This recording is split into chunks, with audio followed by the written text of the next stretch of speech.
There is a train that's glory bound. I came on board since Christ I found. I'm telling you the story, oh, how Jesus said, come to the fold. Oh, hear the bells, the whistle too. The glory train is calling too. How sad the flight if you are late. Prepare to meet him at the gate.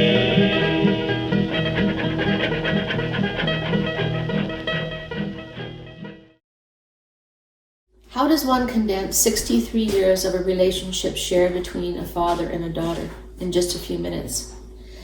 My father was a colorful, multifaceted, and unique human being. I could fill volumes with stories of him, comedic moments, heartwarming memories, and insights into who he was as a person. Then it struck me that it would be good to share the part of my daddy that was the most important to him. That was his faith in Jesus Christ and the power of prayer. From my earliest memories, Jesus Christ was the center of our home. Up until just before he passed away, he prayed regularly for his wife, his daughters, and each member of Renee and my family. Every time I shared concerns with him and asked him to pray, he would always say, "I will." These things were instilled in my father as he was growing up in his parents' home, and he faithfully continued this practice with his own family. Faith of our fathers from generation to generation. What a legacy. One stanza of the hymn entitled Faith of Our Fathers reads, "Faith of our fathers we will love, both friend and foe in all our strife, and preach thee too, as love knows how, by kindly words and virtuous life." To me, this is how my dad lived. His faith was genuine and authentic. He wasn't an Apostle Paul who spoke his faith with eloquent prose and text. He was a Barnabas, which means son of encouragement. I'm not saying he never articulated his faith. It's just that when he did, he didn't do it by dispensing from above, but by coming alongside and walking with. He had a keen ability of sensing when others were hurting, as he would say, and those who were hurting sensed that my dad was safe to talk to. Dad was full of great compassion. I remember my dad marveling one day when a member of the art community singled him out and said, "Caroll, I accepted Jesus because of you." Dad was stunned. He said that he didn't even remember witnessing to the man. And he was filled with awe and gratitude over that encounter. And this wasn't the only time that this happened. When I was ordained, a couple of missionaries who we had meetings with in Trinidad came and spoke to me, Jack and Daisy Keys. We stayed 3 months with them in meetings in the islands. Jack and Daisy said that they had countless evangelists come to the island for meetings, but they said the Forseth Trio were different. The other evangelists wanted to be toured around. They wanted to be catered to, and they wanted to spend their time between meetings on the beach. Jack said, "That was not your dad. Your dad came to me and said, 'How can I help you?'" Jack was stunned. He said he never had an evangelist come and ask him that.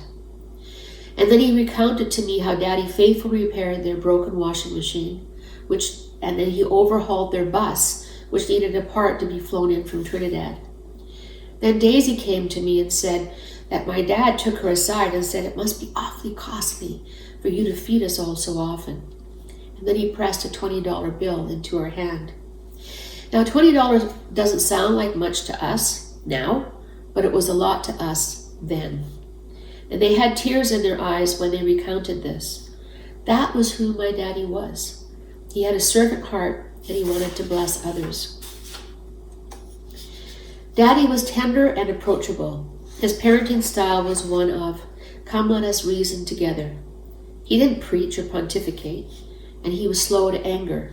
In fact, one sure sign to know if Daddy was mad would be that he was far too quiet, if he was even still in the house at all.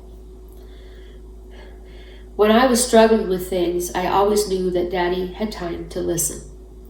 I would go up to his studio and I would sit on an old laundry hamper behind him and I would watch him paint. And he'd let me sit there for a while, and then he would ask what was troubling me. He patiently listened to the very end. Then he would put down his palette knife and he would turn around in his chair and he would talk to me. He never rushed to a conclusion for me. He would talk me through to a place where I could make the best decision for myself. And then he would encourage me and support me in my choices. He said that if I made poor choices as much as he would want to, he wouldn't always be able to fix it. However, he assured me that he would always be there for me. And I so appreciated that about my daddy. So, many thanks, Daddy, from your old daughter. So grateful for the last time that you were in Vancouver. You shuffled out from your nap with crazy hair and no teeth because you were laying in bed thinking about how much you loved me. And you said you worried that maybe I didn't know that you loved me. I assured you that there had never been a day in my life that I didn't know you loved me. Then you beamed a big toothless smile and said, "Good.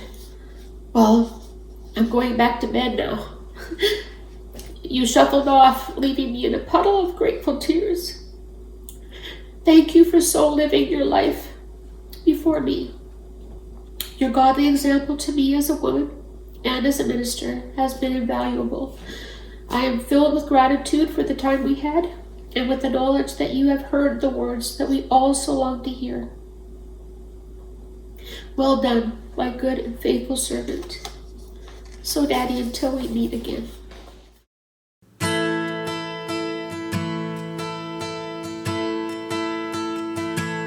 What will it be like when my pain is gone and all the worries of this world just fade away?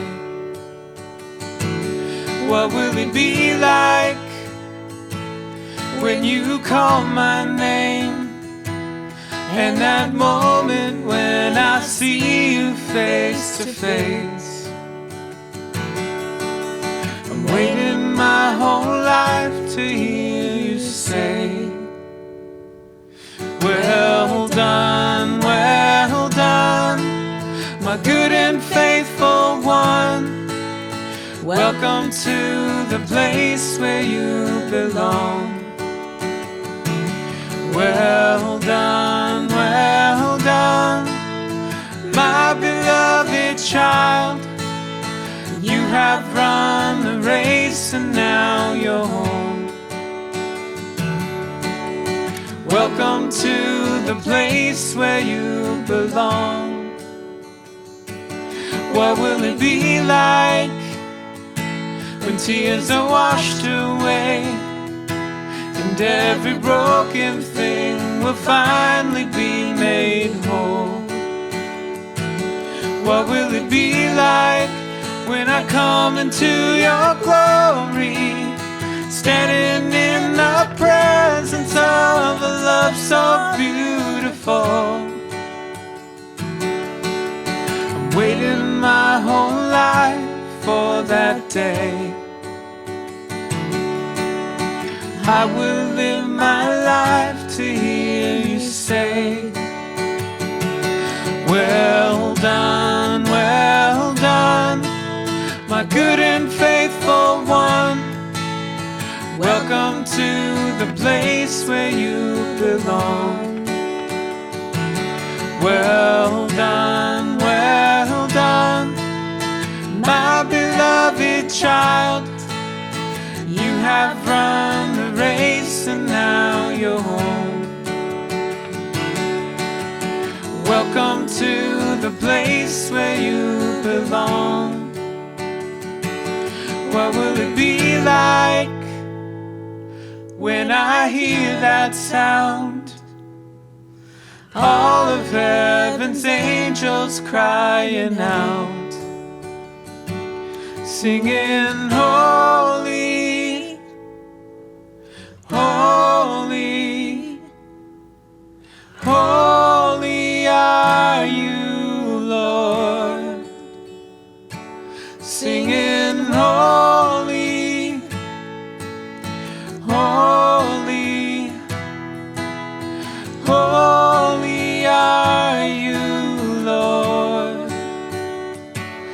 singing holy, holy, holy, holy are you, Lord. I'm waiting my whole life for that day. Until then I'll live to hear you say, well done, my good and faithful one. Welcome to the place where you belong. Well done, my beloved child. You have run the race and now you're home. Welcome to the place where you belong. Well done.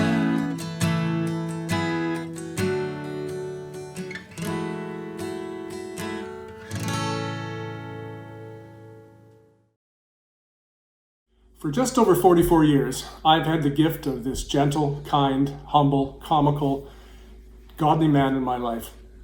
My first memory of Dad was when he was with the Forseth Trio and they had meetings in the Tabernacle in the early 60s. I recall as a young boy in the audience being fascinated, watching this guy on the platform who was able to paint a picture and sing a solo at the same time. Little did I realize this talented man would become my father-in-law. Over the years, we have played countless rounds of golf together. Dad was an excellent golfer and a natural. He had a natural talent for the game and he outplayed me every single time. I never got to win, not even once. But I always enjoyed the camaraderie and his company and companionship on the golf course anyhow. After my parents passed, Dad said to me, just think of it. We are now both orphans. You will now be my son and I will be your dad. And so it was. I knew he loved me. I could tell that by the look on his face every time we visited. Dad loved to, quote, slip out, as he would say, and have breakfast and lunch together. He really enjoyed the one-on-one time, as did I. You will be missed immensely, Dad.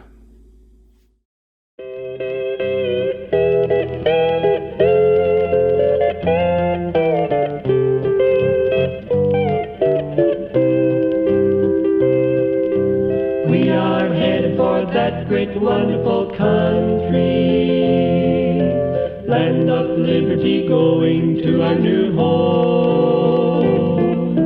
God's word is a map and we treasure its bounty.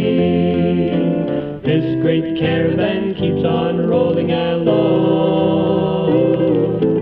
We are traveling on the trail that is winding, over mountain and through the valleys below. Bubbling springs of pure living waters we're finding. This great caravan keeps on rolling along.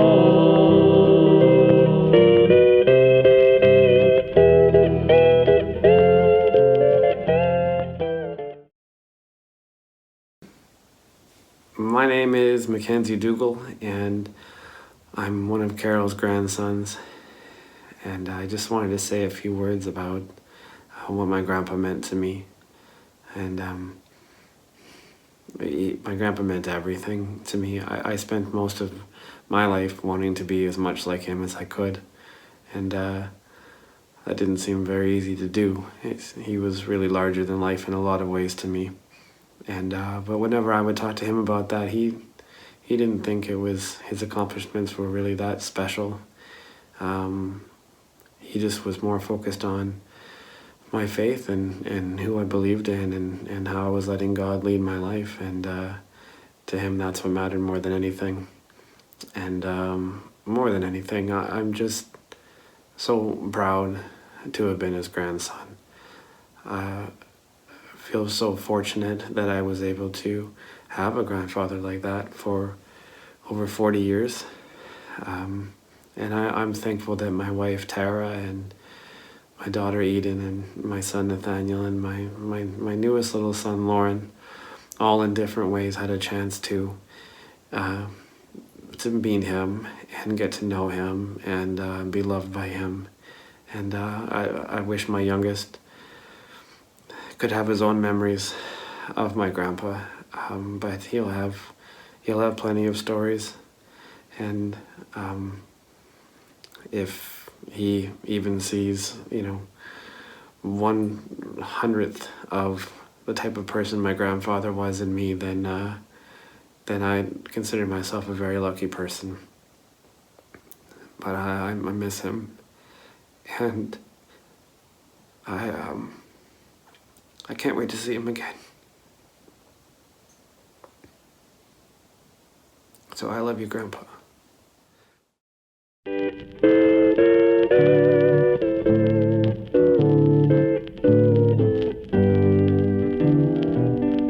I see him in a baby smile. I hear him in the winter sigh.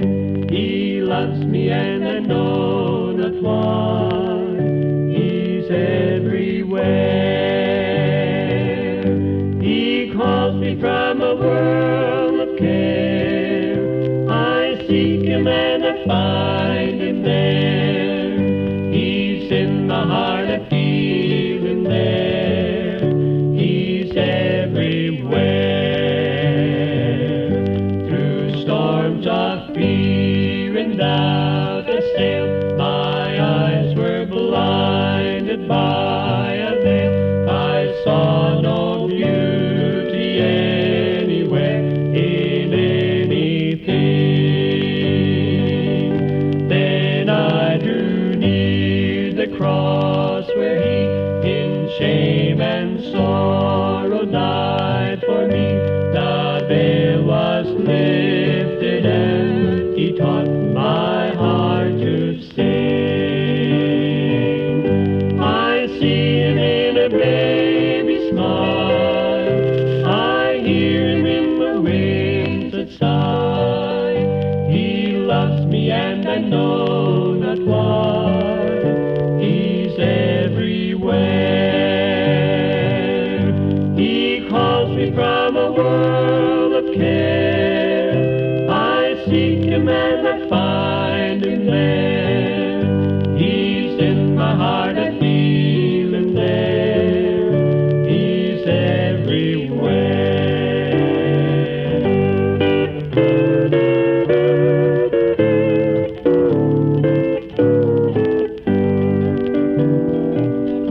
Through storms of fear and doubt I sailed. My eyes were blinded by a veil. I saw no beauty anywhere in anything. Then I drew near the cross where he in shame and sorrow died for me.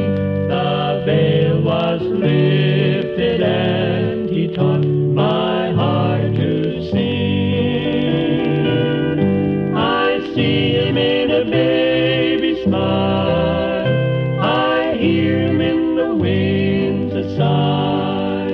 He loves me and I know not why. He's everywhere. He calls me from a world of care. I seek him and I find him there. He's in my heart, I feel him there. He's everywhere.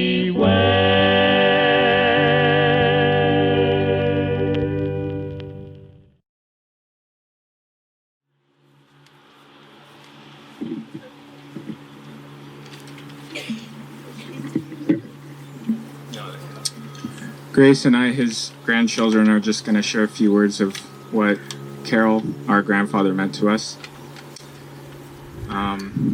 So I'm Sullivan, and Grandpa, in a lot of ways, was larger than life. And not just to us, but to everyone who met him.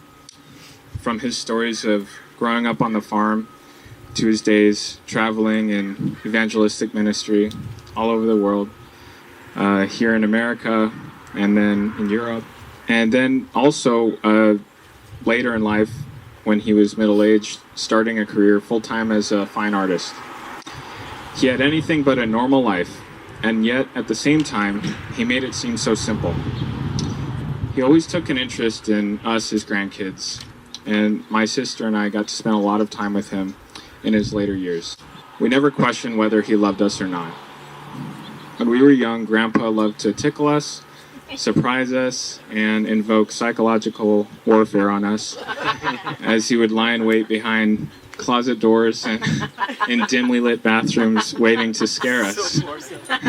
He would definitely keep us on his toes. Unless you heard him snoring during a nap, then you knew you were safe. When I became a teenager, he began to talk to me like a man in a straightforward manner about different things, such as what it meant to become a man, figuring out what I would do for work, and how to know the call of God on my life. He loved to genuinely know my thoughts and opinions, even if they were different than his. He wanted me to be honest and not just agree with him. I always found the simplicity of his faith in God so fascinating and encouraging. Even though I went to Bible school later and I studied Greek and historical theology, I felt I had so much more to learn from him because of how he learned to lean on the Lord for all his needs from a young age. His stories about God providing for him at the last minute when he needed money, or a fare on a boat, or a ticket, or had a brush with death, weren't a strange or rare thing to him. It was simply how he believed anyone could live if they truly took God at his word and believed that he truly cared for him. Grandpa inspired me to look at a life of creativity as not only an option, but as a calling. And he showed me how much of an impact one can have simply by having kindness and showing genuine interest in the people around him. I will miss him a lot, but his impact in my life remains, and his impact he left with all of us remains. There are many life lessons that I have learned from my grandfather, but the one I believe to be most important was how to have faith. I always loved hearing of my grandfather's childhood stories and his stories of ministry throughout the world. Two things my grandfather repeated to me was to not be proud, and it is a sin to worry. Although I know my grandfather must have worried, he was human, I never saw him do so. His faith was consistently strengthened by the gifts and faithfulness of God. In the last few years, he spoke frequently of the fact that he did not have much of an education. But while he didn't have a formal education, God gifted Grandpa with his wisdom and always provided shelter, money, and food wherever he may be in the world. His life is a true testament that as long as you have faith and trust that God is your Father, the greatest caretaker, there is no need to worry. I praise God that I was able to live 22 years of my life, being able to call this man we are honoring today my grandfather. There we go.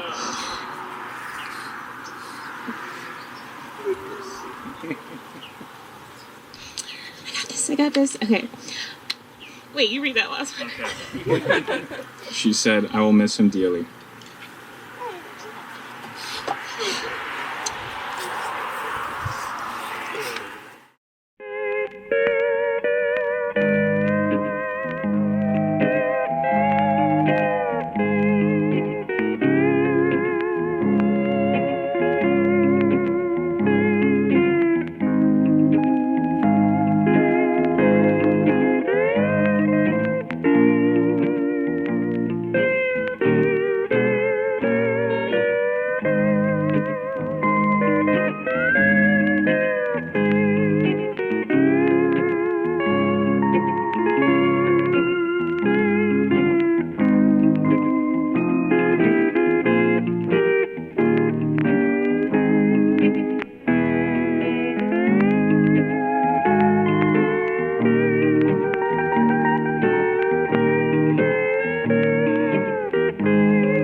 When I think of Dad, Caroll Forseth, I think of that smile of his and those first words he would always utter when I came home and saw him.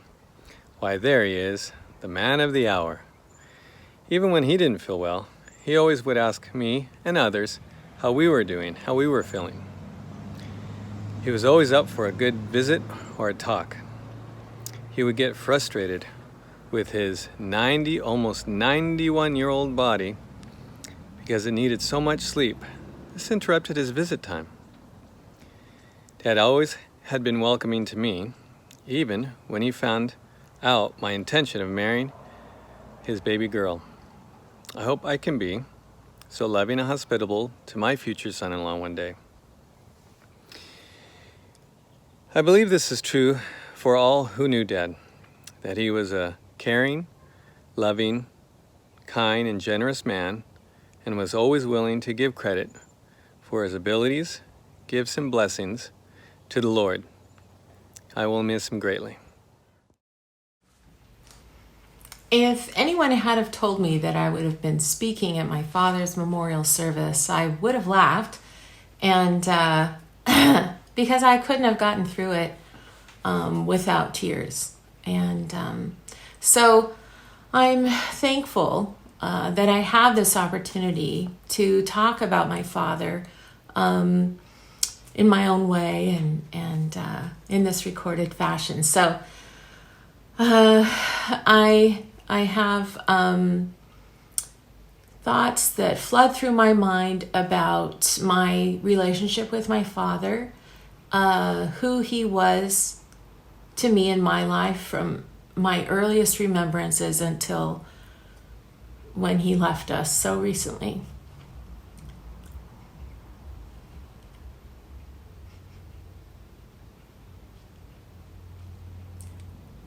As so many of you know,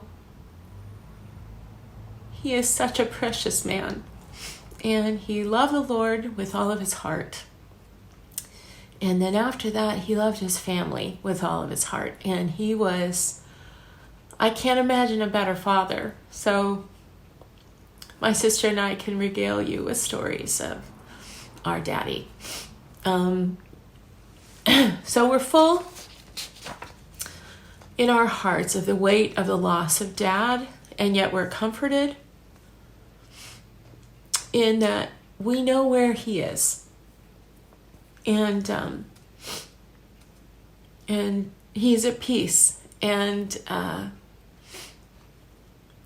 we rest in that, but we mourn our loss of him here with us. And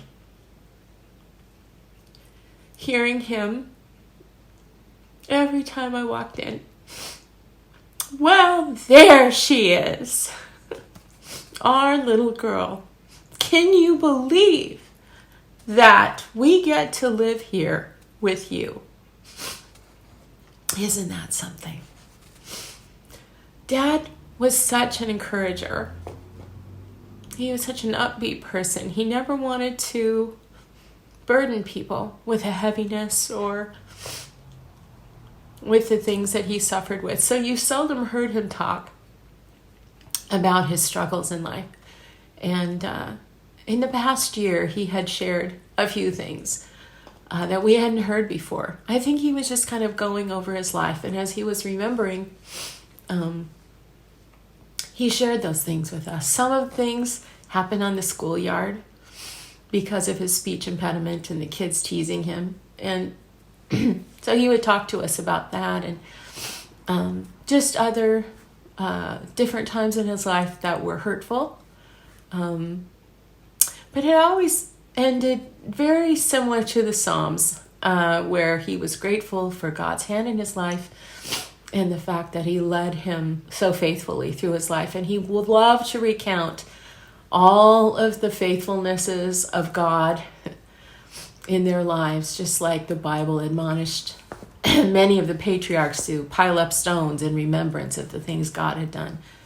Dad loved to share those things with us. And one of the things that I hadn't remembered him sharing before was when he became a Christian. And he would go over that in the past couple of years. quite regularly. And so it was wonderful for me to have that opportunity to hear my father recount how he came to know the Lord as his personal Savior.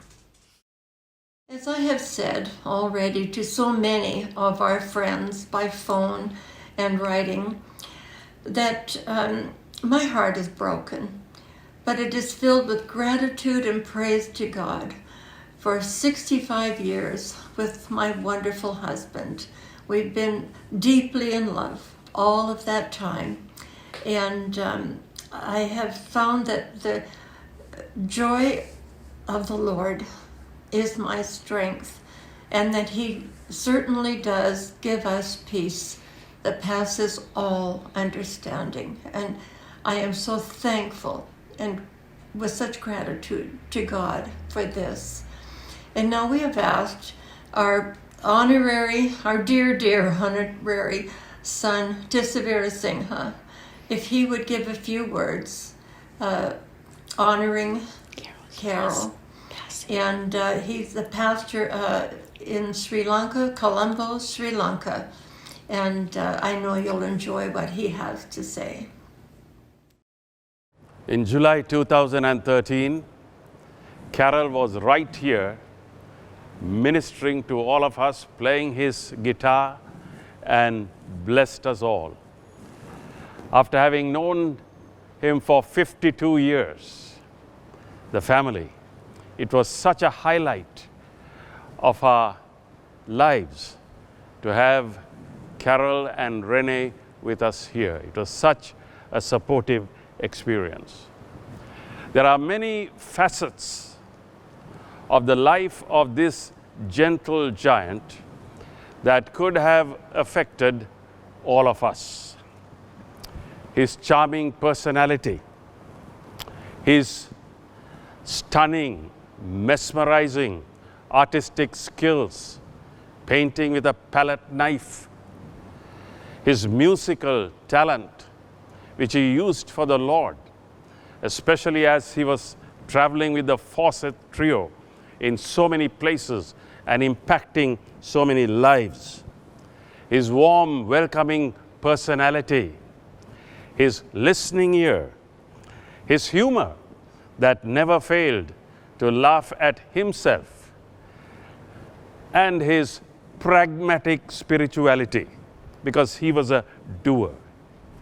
And the secret of all of this, I think, is the fact that Caroll had an indomitable spirit.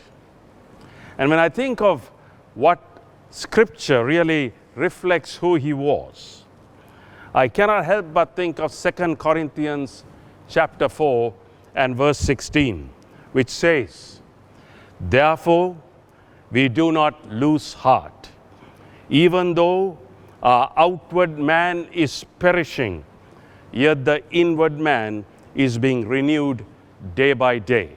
Here the Apostle Paul is talking about two contrary phenomena.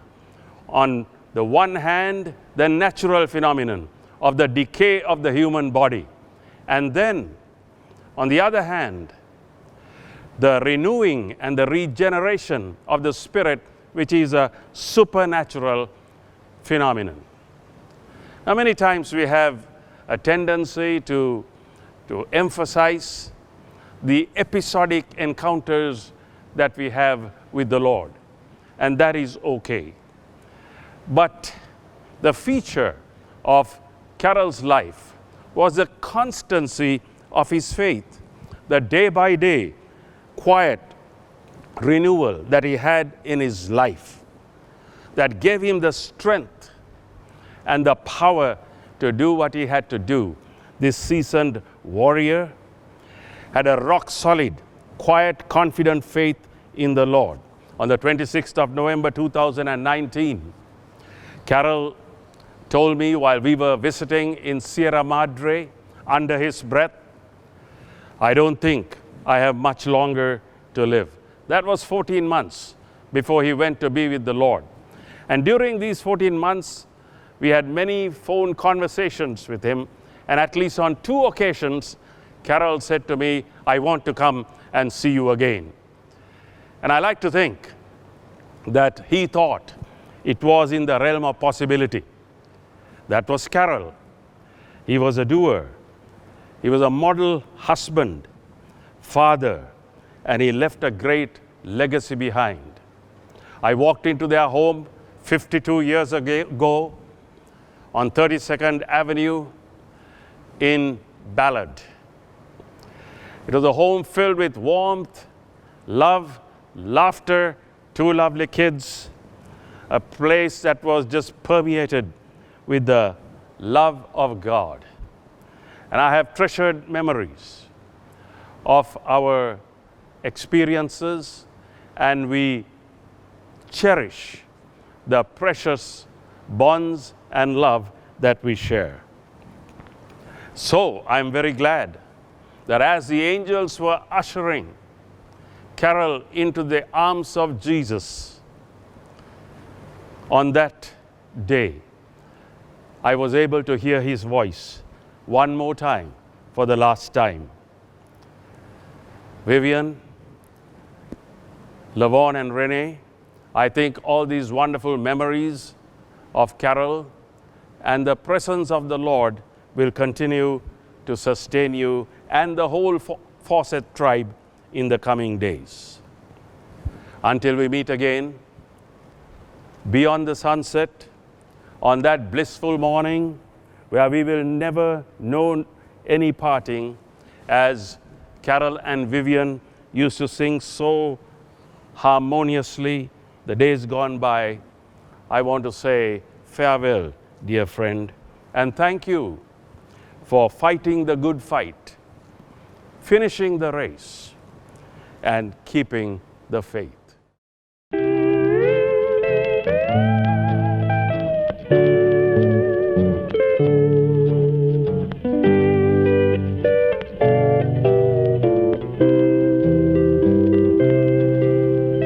Over the sunset mountains, someday I'll softly go.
these days I will be missing. Oh, one of these days I will be gone. I'll have finished my journey. I'll have traveled to glory land. One of these days I'm moving on.